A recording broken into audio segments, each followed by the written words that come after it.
Children, good morning to you all. In last video, we have completed our lesson.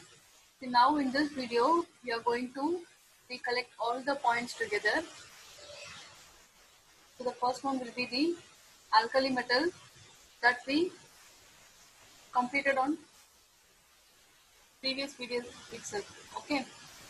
Now we'll move on to the recapitulation of alkaline earth metal. I'm going to recollect all the points of alkaline earth metal together. Okay, then we compare with alkali metal.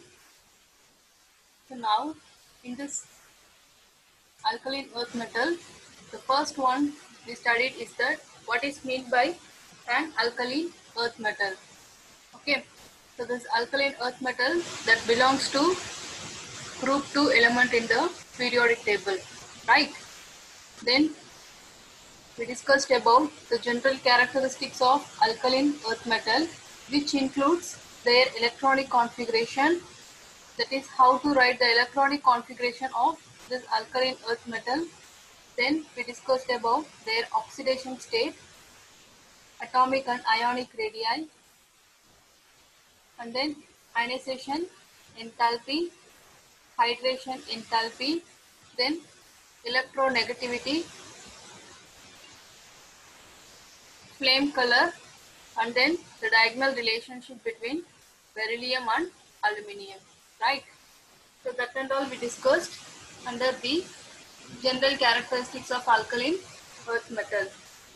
Okay, then we discussed about the physical properties of alkaline earth metal, which includes the distinctive behavior of beryllium and also their similarities between beryllium and aluminium. Then we discussed about the chemical properties. The first will be the under chemical properties, their reactivity towards halogen. Here halogen is simply fluorine, chlorine, bromine, iodine. Okay, and then how this alkaline earth metal reacted towards this halogen family. Then we discussed about the chemical properties. Under that, their reactivity towards hydrogen, right?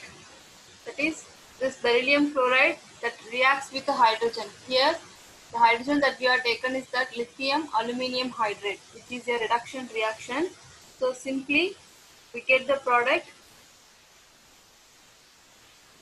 metal along with the hydrogen, that is beryllium hydride. Okay, then lithium chloride and then aluminium chloride, that and all the byproducts that will be formed. Then next we discussed about the uses of alkaline earth metal. So this is very important term. And the compounds of alkaline earth metal. Here the compounds that includes oxides. Under oxides we studied about the monoxide. See here before that, under uses of alkaline earth metal we discussed about the uses of beryllium, then magnesium, calcium, strontium, barium, radium. See, along with some of the pictures also I have attached in the video. Okay, under the uses of alkaline earth metal. So that is very important. Then here under this compounds of alkaline earth metal, first one will be the oxides. Here oxides that includes monoxide and peroxide. See, under monoxide, that is alkaline earth metal, along with that monoxide. So the monoxide is simply, it will have only one oxygen that is attached to that element. Suppose if we take beryllium, so beryllium to that mono means one, right? So one oxygen that will attach to that beryllium. So which means we get BeO. Again for magnesium it is MgO, and then this calcium oxide for calcium, and then for strontium it is SrO. For barium, it is BaO. Here, we all know this BeO, that is the first series of the group. Beryllium oxide is said to be amphoteric, and then this magnesium oxide is weakly basic, whereas this calcium oxide, strontium oxide, and then barium oxide is said to be a strongly basic. Okay, and also this beryllium oxide is covalent. Why it is covalent means because of their size. Here this beryllium ion is smaller in size when compared to the remaining element of that group 2. Okay, so it behaves as covalent form. So next will be the peroxide.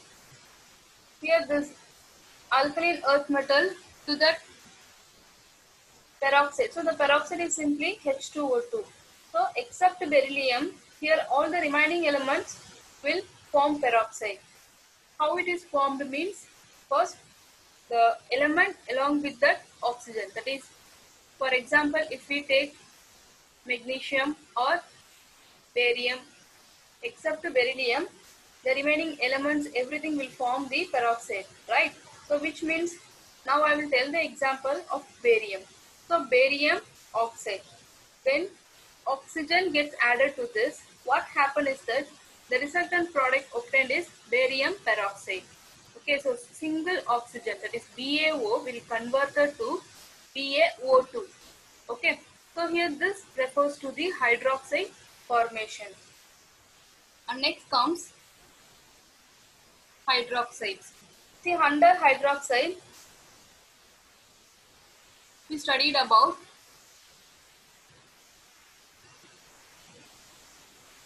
this alkaline earth metal that react with hydroxide to form metal hydroxide.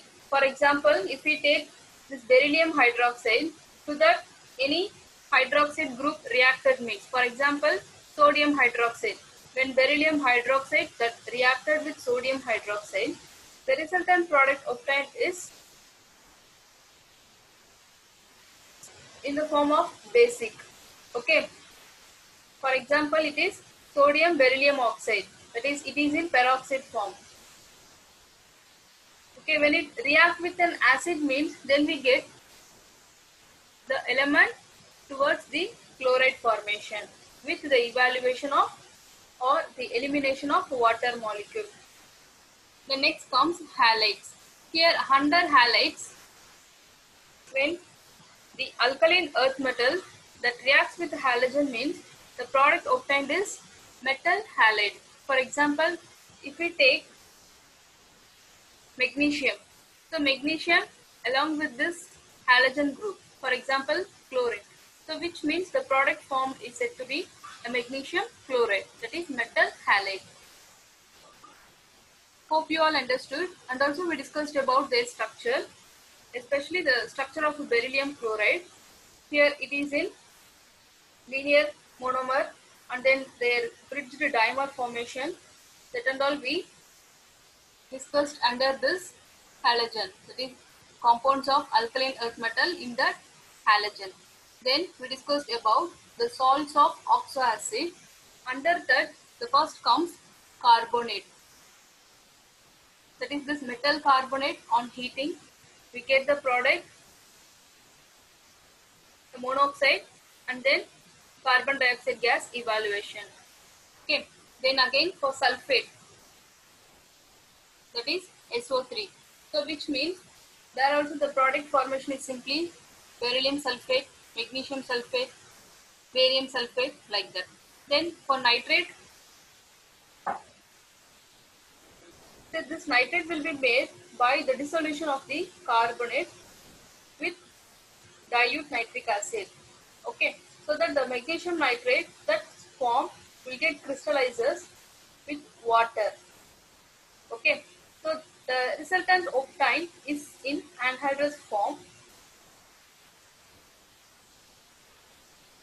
So we all know if we heat the hydrated compound, so hydrated compound என்னது சொன்னேன் already.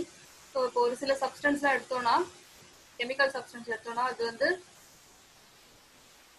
கண்டெய்னரில் பார்க்கும்போது ட்ரையாக இருக்கும். But after some time it will absorb moisture. So moisture absorb பண்ணதும் அது என்ன ஆகிடும், ஒரு மாதிரி precipitation item. Okay, so that means it is in hygroscopic nature. அது moisture absorb பண்ணக்கூடிய tendency இருக்கு. இப்போ அதே நம்ம high-ஆ heat பண்ணும்போது, that is when we increase the temperature, by the time what happen is that all the water molecules get eliminated. So water molecules eliminate ஆனதும் அது வந்து என்ன ஃபார்ம் ஆயிடும்னா anhydrous formல ஆயிடும். So anhydrous அப்படின்றது என்னன்னா அதுல water molecule இருக்காது. Hydrated அப்படின்னா தான் அதுல water molecule present ஆயிருக்கு. So water is simply moisture formல இருக்கும். So next we discussed about the important compounds of calcium. So here the first one will be the calcium oxide. So this is very important. Here under calcium oxide we discussed about their preparation, properties and then uses. Not only for calcium oxide, for calcium hydroxide, then anhydrous, calcium sulfate and then calcium sulfate hemihydrate. Here this calcium sulfate in two forms. One is the gypsum and another is the plaster of Paris. That is the calcium sulfate will be in two forms. That is 2H2O and the another compound will have half H2O. Right? See here the